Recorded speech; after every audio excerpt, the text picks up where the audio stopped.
Джин и Арон Вилијамс се роднини, градежни работници од Тексас, по потекло роми, велат честопати дискриминирани поради етничкото потекло.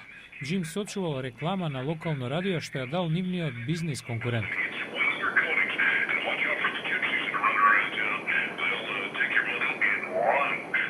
Арон Вилијамс работи веќе 30 години и нема црна дамка на досието. Сепак објаснува зошто никогаш не им кажува на клиентите дека е ром.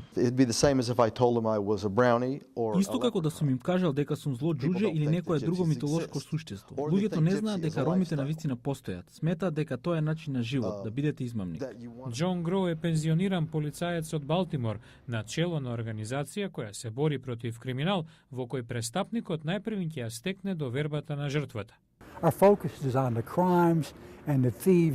Во некои престапи, а особено при гатањето и домашните поправки, многу од осумничените се роми.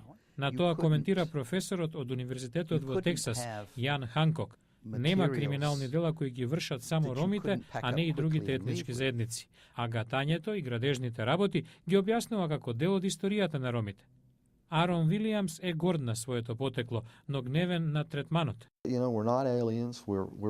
Ние не сме вонземјани. Очигледно дека сме родени на некое место на планетата и имаме право да бидеме тука.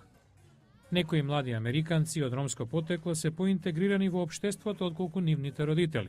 Во утрешниот последен дел од серијата Ромите во САД на Гласот на Америка говориме за балансот меѓу интеграцијата и зачувувањето на културата на предците.